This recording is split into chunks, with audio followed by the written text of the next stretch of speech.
আপনার সরকার দ্রুত পদক্ষেপ গ্রহণ করার ফলে আইন শৃঙ্খলা বাহিনী খুব দ্রুতই কর্মে ফিরে আসে। তো আমাদের জন্য তখন বেশ কিছু চ্যালেঞ্জ ছিল। প্রথমেই ছিল আনসার বিদ্রোহ, এরপরে বিভিন্ন দাবি দাওয়া নিয়ে বিভিন্ন গ্রুপ রাস্তাঘাট অবরোধ করে তাদের দাবি দেওয়া জানাতে থাকে।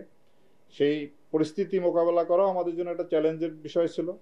এছাড়া যে গার্মেন্টস ক্ষেত্রেও বিশেষ করে সাভার, আশুলিয়া, গাজীপুর এই এলাকায় অনেক সমস্যা ছিল, যে সমস্যা এখনো বিরাজমান আছে। এবং এরপরে আপনার পল্লী বিদ্যুতে একটা সমস্যা দেখা দিয়েছিল, সেখানেও একটা বিদ্রোহের ভাব ছিল কতিপয় কর্মকর্তা। তো আমরা দ্রুতই সেখানে আইনগত ব্যবস্থা গ্রহণ করে পরিস্থিতি আমরা স্বাভাবিক পর্যায়ে নিয়ে আসি। তো আইন শৃঙ্খলা পরিস্থিতি আপনার মোটামুটি সেই গত 4 মাসে আমরা পরিস্থিতি ভালো রাখার জন্য চেষ্টা করে আসছি। কিছুটা উন্নতি হয়েছে, তবে আমি মনে করি এখনো প্রত্যাশিত লেভেলে যায়নি। জনগণ যেটা আশা করেন, যে পর্যায়ে আইন শৃঙ্খলা তারা চান, সেই পর্যায়ে আমরা এখনো পৌঁছতে পারি নাই। তবে আমরা আপ্রাণ চেষ্টা করে যাচ্ছি যাতে আইন শৃঙ্খলা পরিস্থিতি স্বাভাবিক অবস্থায় রাখা যায়। প্রিয় সাংবাদিকবৃন্দ, আপনারা জানেন যে র্যাব প্রতিষ্ঠা থেকেই র্যাব আইন শৃঙ্খলা উন্নয়নে এবং অবৈধ অস্ত্র উদ্ধার, মাদক উদ্ধার, শীর্ষ সন্ত্রাসী গ্রেপ্তার এই ধরনের কার্যক্রমে আমরা নিয়োজিত ছিলাম। এবং এই পর্যন্ত আমরা বেশ আমাদের এই কাজে সাফল্য আছে।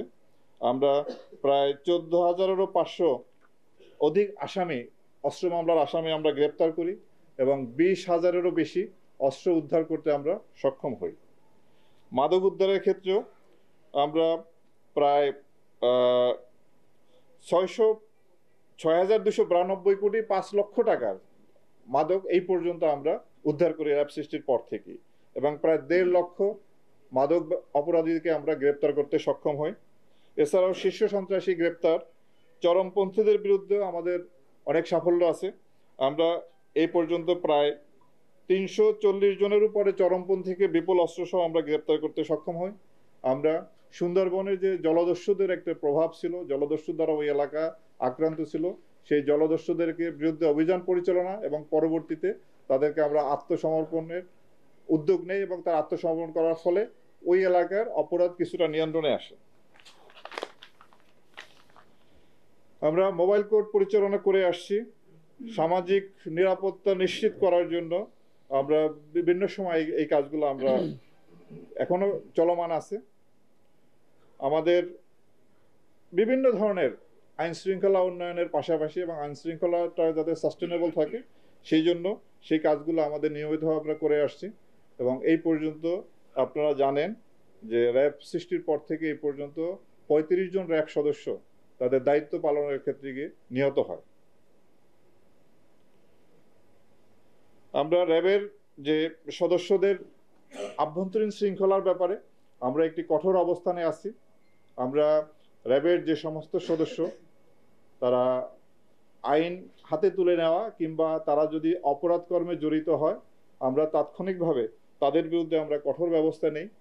এই পর্যন্ত প্রায় র্যাবের 58 জন কর্মকর্তা এবং 4,235 জন সদস্যকে শৃঙ্খলা ভঙ্গের জন্য অভিযুক্ত করে তাদের বিরুদ্ধে শাস্তিমূলক ব্যবস্থা নেওয়া হয়। এবং আপনারা জানেন যে গত 5ই আগস্ট পরবর্তী অন্তর্বর্তীকালীন সরকার দায়িত্ব নেওয়ার পরে আমরা আমাদের র্যাব বাহিনীর কিছু সদস্য যারা অপরাধমূলক কার্যক্রমের সঙ্গে জড়িত হয় তাদের বিরুদ্ধে আমরা কঠোর ব্যবস্থা নেই। এই পর্যন্ত 16 জন সদস্য, গত 4 মাসে 16 জন র্যাব সদস্যকে আটক করা হয় এবং তাদের বিরুদ্ধে ডাকাতি, চাঁদাবাজি, মাদক ব্যবসার সাথে সম্পৃক্ততার অভিযোগে এবং ছিনতাইয়ের অভিযোগে তাদেরকে আটক করা হয় এবং তাদের বিরুদ্ধে ফৌজদারি মামলা দায়েরপূর্বক আইনানুগ ব্যবস্থা গ্রহণ চলতেছে।